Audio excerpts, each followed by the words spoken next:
चलिए आज मैं आप लोगों से क्वेश्चन पूछता हूं कि कल जो रेलवे स्टेशन पर भगदड़ हुआ उसमें आप दोषी किसको मानते हैं? क्या उसमें दोष जनता की थी या फिर रेलवे कर्मचारियों की जो वहां पर काम कर रहे थे या फिर रेलवे मिनिस्ट्री की जो एक ही मिनिस्टर तीन तीन डिपार्टमेंट संभाल रहे हैं? मैं मानता हूं कि सबसे ज्यादा दोषी वहां पर रेलवे में जो कर्मचारी हैं वो दोषी हैं, क्योंकि उनको पता होना चाहिए कि जो ये महाकुंभ चल रही है उसमें कितना भीड़ आ रही है और क्या क्या वहां मैनेज करना चाहिए। लेकिन जब इतना ज्यादा भीड़ बढ़ गई फिर भी वहां मैनेजमेंट ने ये कोशिश नहीं की कि हाँ इनको बाहर ही रोका जाना चाहिए। वो सारे भीड़ को रेलवे स्टेशन पर आने दिया गया और लास्ट मोमेंट पर ये अनाउंसमेंट किया कि 12 के जगह 13 या 14 पर आएगी। इसमें लास्ट मोमेंट पर जो पैनिक मचा इस वजह से वहां पर जो भी मतलब यात्रीगण थे वो सब एक दूसरे प्लेटफॉर्म पर भागने लगे। इस वजह से मेन प्रॉब्लम हुई। आप जान रहे हैं कि हमारी देश की जनता इतनी जल्दी पैनिक कर जाती है, इतना भीड़ रहती है कि उनका पैनिक लाजमी है भाई। कोई भी पैनिक कर जाएगा जब लास्ट मोमेंट पर सबको सीट लेनी है। इस वजह से वो जल्दी से दौड़ने की कोशिश करते हैं और जो मतलब उतनी तेज नहीं चल पाते या फिर छोटे बच्चे हैं वो दब के मर जाते हैं। अगर मान लीजिए कि रेलवे स्टेशन पर नहीं होती तो एक ट्रेन में धक्का मुक्की में ही आधे लोग मर जाते, अंदर या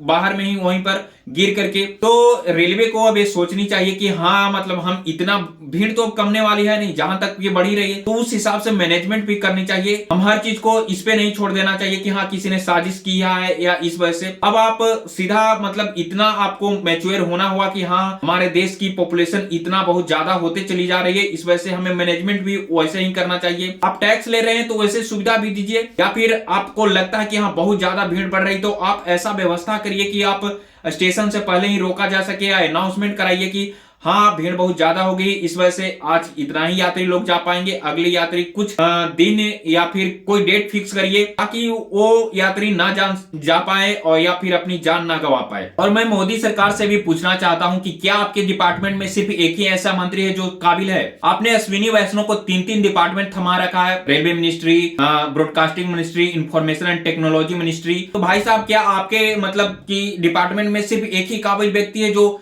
इतना बड़ा बड़ा डिपार्टमेंट देख रहा है? उनके ही कार्यकाल में इतने सारे रेलवे दुर्घटना हो गए और फिर भी मस्त एकदम चिल कर रहे हैं। आपसे ब्रॉडकास्टिंग अच्छे से नहीं संभल रही है, आपसे इंफॉर्मेशन एंड टेक्नोलॉजी मिनिस्ट्री अच्छे से नहीं संभल रही, रेलवे तो अच्छी से संभल ही नहीं रही। मैं ये नहीं कर रहा कि वो मतलब खराब मिनिस्टर हैं। आप एक मिनिस्ट्री दीजिए ना, आप एक मिनिस्ट्री दीजिए, वो शायद अच्छे चला लेंगे। लेकिन आप एक ही आदमी को तीन तीन मिनिस्ट्री दिए हुए हैं और बार बार जो इतना स्टैम्पेड हो रही है उसमें कुछ सुधार करने की जरूरत है, क्योंकि जनता को आपको समझना होगा, जनता को आपको बिल्कुल समझना होगा कि हाँ यहाँ की जनता कैसी है, कैसे पैनिक करती है। ये मैं भी मानता हूँ और सभी लोग माने कि हाँ यहाँ की जनता में सिविक सेंस की कमी है, लेकिन आपको उसी जनता को संभालनी है, वही जनता आपको वोट दिया है तो उन्हीं को संभालना है। और आप कैसे संभालिएगा उसके लिए आपको जिम्मेदारी देनी होगी, वैसे मिनिस्टर तैयार करने होंगे, वैसे अफसर बनाने होंगे।